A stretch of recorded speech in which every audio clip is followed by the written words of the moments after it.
This episode says a lot about how the first season was a journey to find the show's best format. Sometimes an episode began on the couch in the living room, and sometimes it began on the couch in Kenny's room. The couch banter was relatively tame by the standards of later seasons, and sometimes non-existent. The rules were almost always just stated orally for the camera. The first person to take off the blindfold loses. The whiteboard was mostly for Spenny to outline his strategy. Kenny just wore regular t-shirts. Bumpers used black letters instead of white ones, and the music that would eventually become the humiliation music was played during competition segments. For these first season episodes, the name of the competition was, for the most part, all that was utilized for competition rules. Who can lose the most weight? Who can stay awake the longest? And who is the better chef? But the standing episode would be the first time in the series where the competition name was ambiguous in its definition. What is standing? Is leaning standing? Is this standing? What about this? The standing competition really set the tone for semantics, being a regular vehicle for Kenny to undermine the rules without breaking them. Beep, but no shock. So whoever gets the most beeps wins? Yes. Why don't I just get 10 guys named Miles? And I race them. But they are technically tits. So what is this competition really? There are actually 3 competitions taking place here. The first competition, which lasts for the duration of the episode, is first one to sit down loses. Kenny says it. First one to sit down loses. And Spenny says it. Let's go the longest without sitting.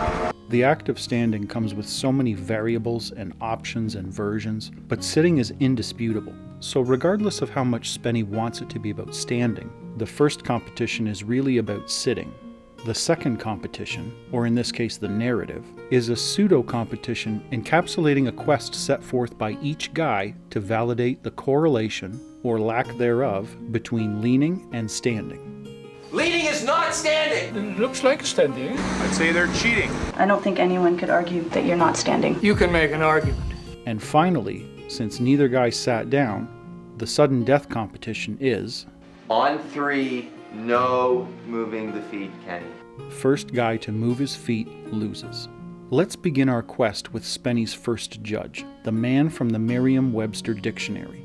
Spenny makes a list on the whiteboard of the things he talked about with the dictionary man. The list is: upright on both of feet, occupy one place, walking is not standing, leaning is not equal to standing, stand with a barrel / around, bearing weight maximize, and available as a stud.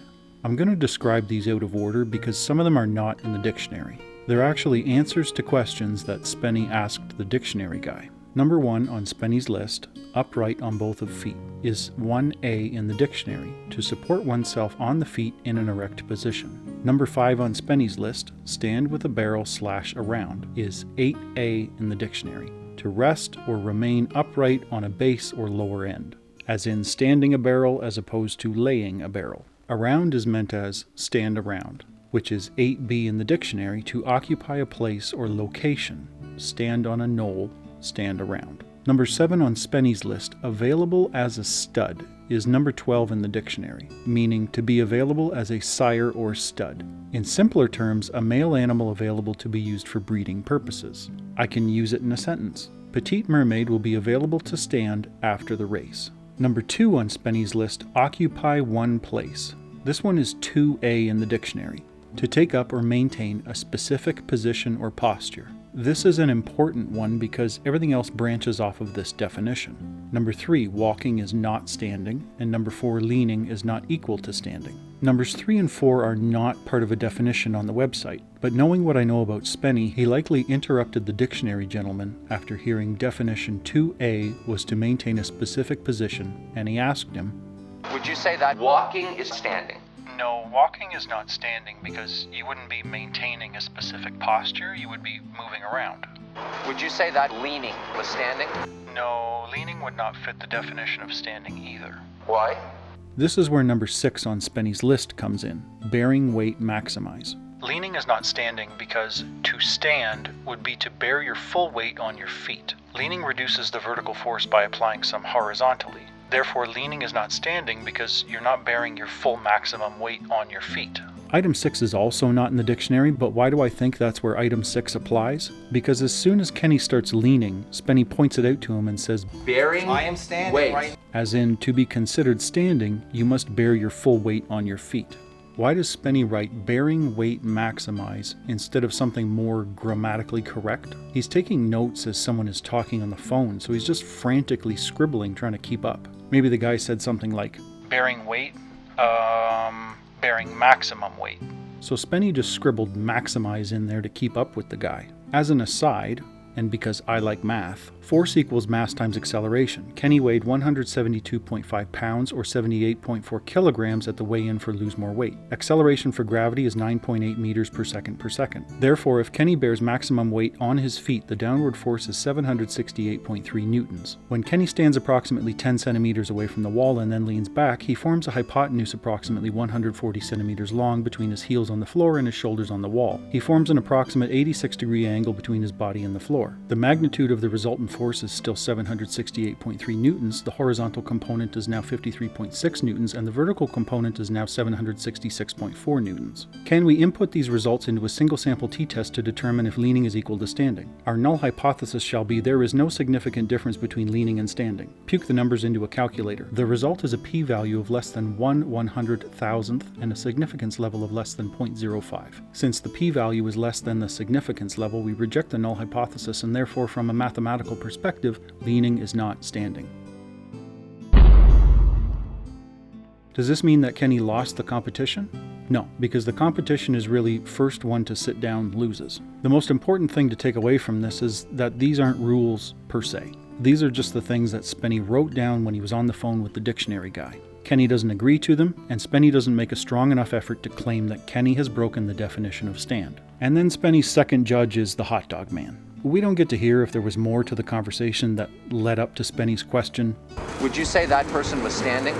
But the guy's trying to sell his wieners, right? So if he got the inclination that Spenny wanted him to say leaning is not standing, he probably just went with it to appease him, make the sale, and maybe Spenny would come back and buy another wiener. There's not much else to say about their exchange besides that. Okay, so what about Kenny's definition of the word stand? First one to sit down loses. Kenny's quest includes a trip to Dr. Goldfield, who says, Standing? I think so. I think you. and his second judge is Rebecca, the circus consultant, who says, Standing Great. on one leg. I would consider that you're standing. You're standing on one leg. Yeah. So the guys are at a stalemate. 2 judges agree with Spenny, 2 judges agree with Kenny, and nobody is sitting down. What we have is a philosophical problem perfectly suited for the deductive skills of the late Jack Doupe. This is truly a fascinating exchange between the 3 men. Spenny is trying to coach Jack Doupe into not only adopting his definition of stand, but also taking the lead in the debate with Kenny. The problem, and the whole reason for bringing Jack Doupe into it, is that Spenny doesn't have the power. Spenny could just sit down at any moment and claim that Kenny had already lost the competition by leaning. But Spenny's argument alone isn't enough to overrule Kenny. Spenny needs someone to back up his claims that leaning is not standing, and so far the only people to do so are a gentleman from the dictionary and a gentleman selling hot dogs who are, with all due respect, authoritatively irrelevant. No one with any weight to the show has reinforced Spenny's argument. To begin, we don't even see the most important part of Spenny's plea. I've showed you the photographs downstairs. I've showed you the photographs downstairs. Spenny gave Jack a briefing on what he believes to be cheating in order to skew Jack's opinion before Jack can see for himself what Kenny is doing. You see, when 2 people are having a disagreement, and one of them turns to a third party for a second opinion, they will always cast themselves in the best light and embellish the actions of the other person in an attempt to recruit the third party through disconnected facts. Once all 3 men are in the same room, the first thing Spenny does is get Kenny to agree that Jack is a learned man. Obviously a learned man, would you not agree? Oh, truly one of the most learned men I know. Okay. So that in Spenny's mind, when Jack deduces that Kenny is not standing, Kenny won't be able to make an argument because he just admitted that Jack is a very intelligent man, and therefore his opinions hold some kind of authority. Spenny articulates that he believes Kenny has done something wrong by using the lighting rig for assisted standing, as well as reminding Jack of the photos which highlight Kenny's previous infractions. Well, this is one of his apparatus. I've showed you the photographs downstairs. Jack was too smart for that game, though. He knew well enough to reserve judgment until he was able to evaluate what he sees with his own eye. It's just taking a little weight off my shoulders. I'd say hanging. Kenny goes on to make a concise rebuttal to Jack's observation, Oh God, no, that's not hanging. Hanging is when your feet are off the ground. which Jack considers, You're certainly not sitting. and after a short debate, Am I supporting myself while standing? accepts that supporting yourself while standing is in fact standing. You know, I'm going to concede that some people would agree that you're standing. It is. Right. You can make an argument. Therefore, from a philosophical perspective, leaning is standing.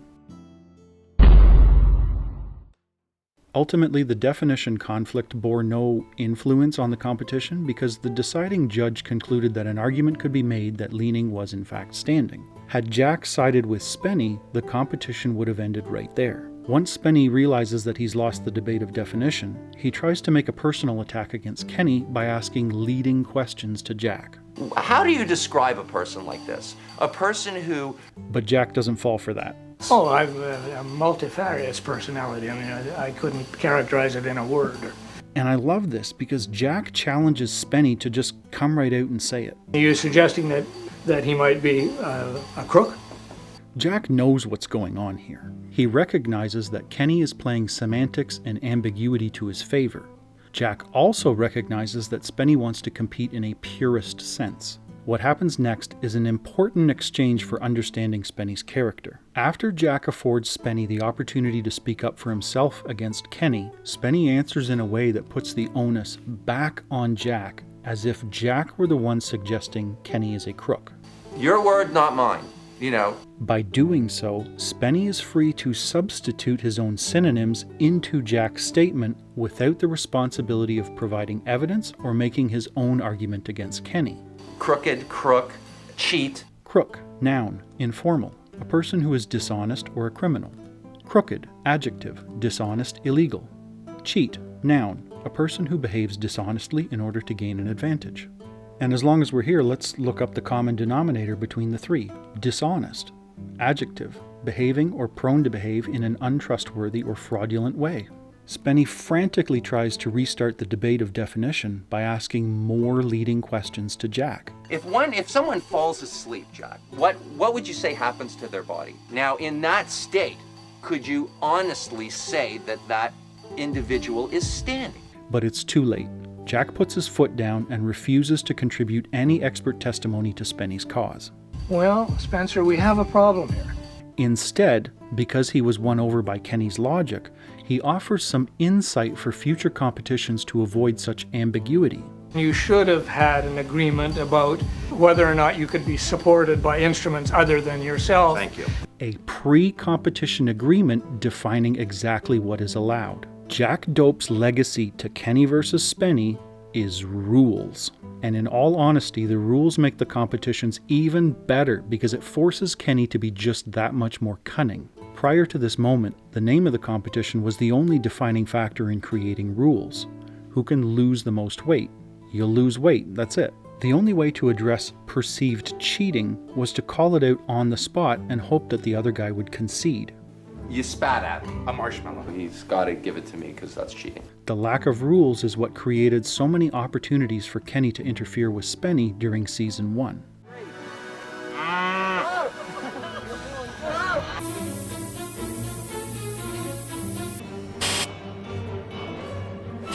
Which of course, when Spenny eventually zeroed in on a no interference rule for every single competition, we would get the privilege of watching Kenny work around the rules in a cunning way. I am here trying to decide how to cheat with your rule. You can't touch my stud. Well, I didn't touch it. The basketball did. Quit trying to work around the rules. So Spenny concedes that assisted standing is standing. He decides to join Kenny in assisted standing, and since nobody sat down, they eventually call it a draw. But what if there was another defining factor for losing the competition besides sitting? What if hanging is also not standing? Hanging is when your feet are off the ground. Therefore, by Kenny's rebuttal, hanging couldn't possibly be standing. First one to sit or hang loses.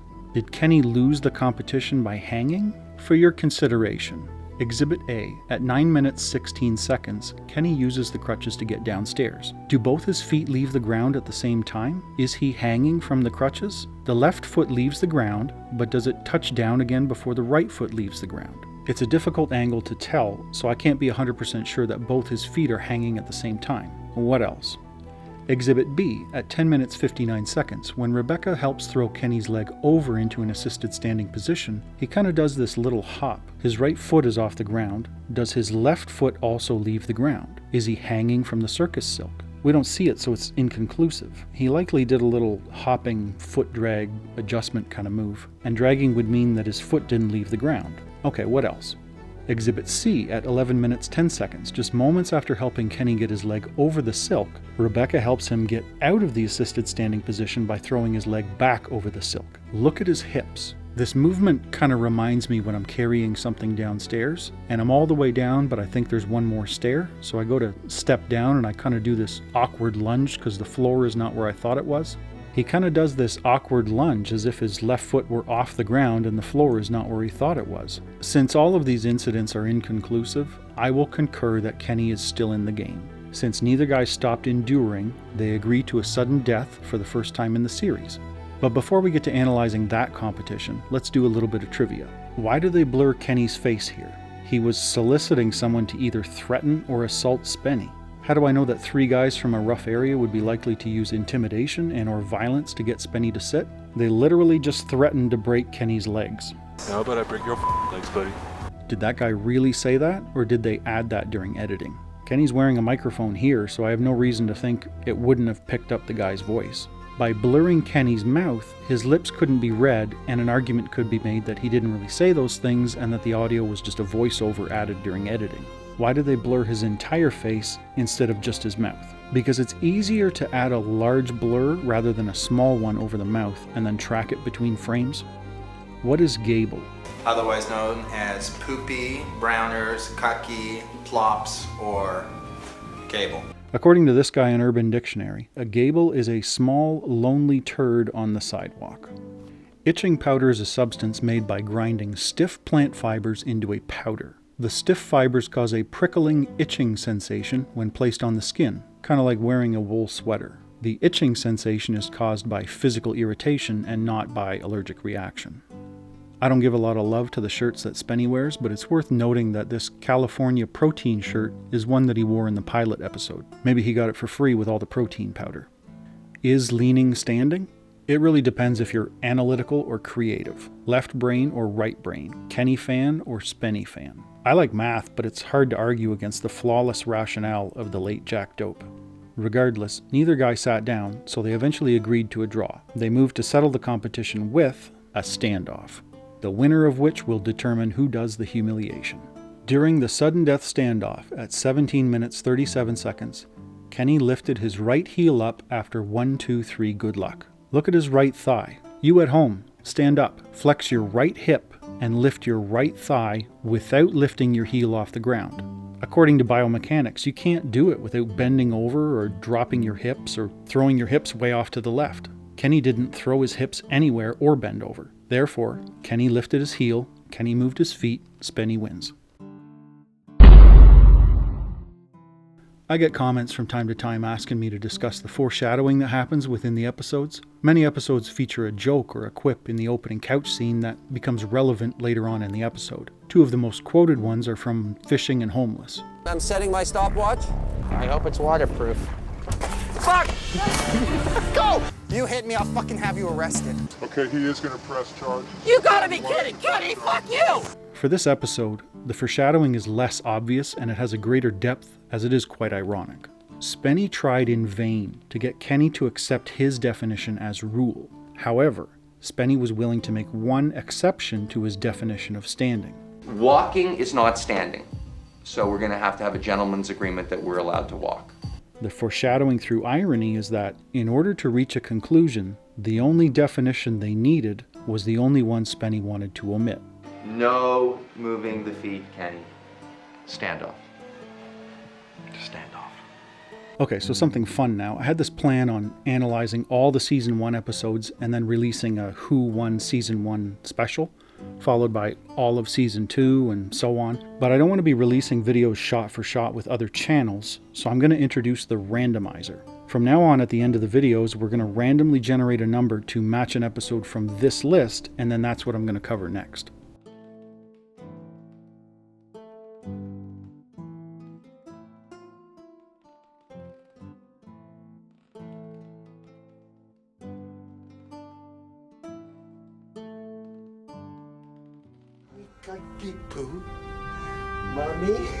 Mommy, gonna rip one in, one, two.